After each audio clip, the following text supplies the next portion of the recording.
Sveikinuosi su visais užsukusiais į kvantinio proveržio magijos kanalą su jumis Elytė Avetian. Ir šiandienos tema apie pyktį. Išreikšti pyktį ar sulaikyti. Kas iš tikrųjų veikia? Daugelis tiki, kad geriau išlieti pyktį, nei laikyti jį savyje. Juk nuo vaikystės girdime: sudaužyk lėkštę, sušuk miške, išsirėkauk ir palengvės. Tačiau ar tikrai tai padeda?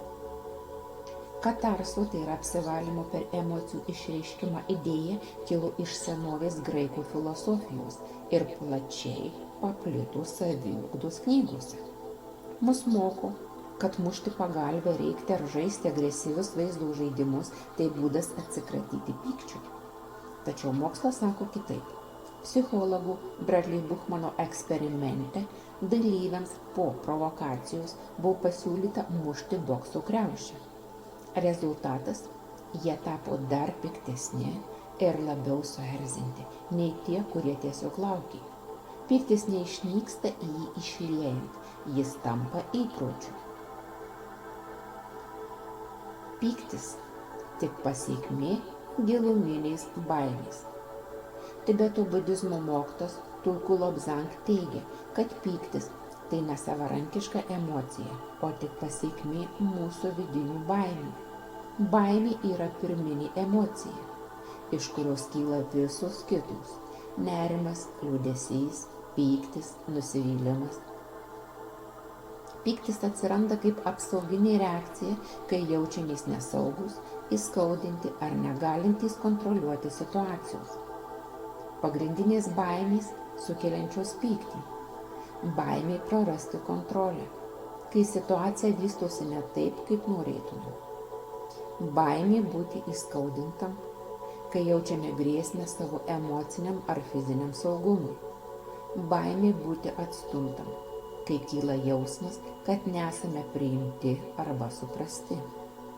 Baimė būti nepakankamiems, kai jaučiame, kad nesame vertinami ar netitinkame kitų lūkesčių.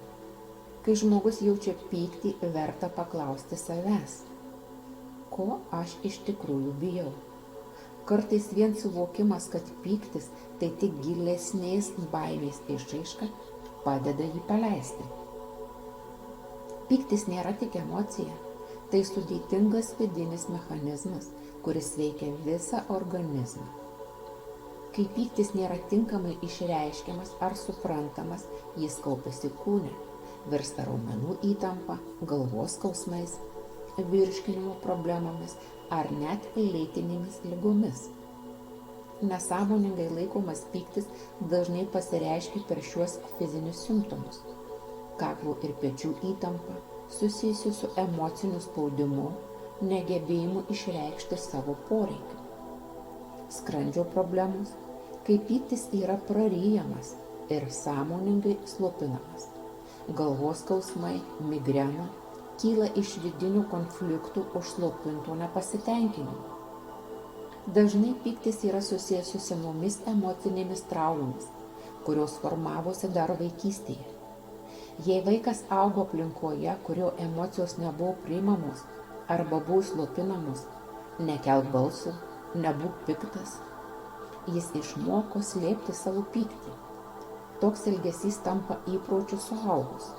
Pyktis arba yra nekontroliuojamas sprogimas, arba vidinė savigrauža.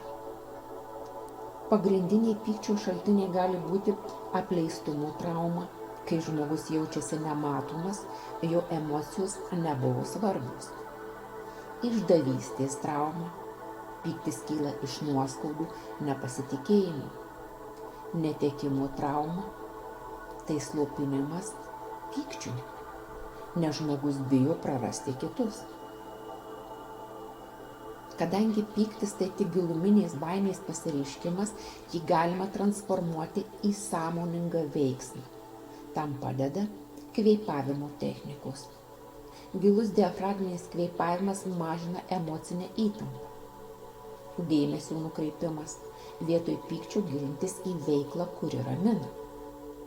Dirglumo priežasties analizė, sąmoningai atpažink, kas sukelia pyktį ir kaip jis susijęs su tavo vidinėmis baimėmis. Traumų integracija. Leisti savo jausti emocijas, tačiau nebūti jų įkaitu. Meditacijos, energetiniai ritualai gali padėti paleisti praeities įtakas. Be tradicinių psichologinių metodų labai veiksmingos yra energetinės praktikos. Tokios praktikos kaip cigūnas, tokčiot kardų meditacija ir kitos tibetietiškos praktikos padeda paleisti baimę ir su ja susijusi pyktį.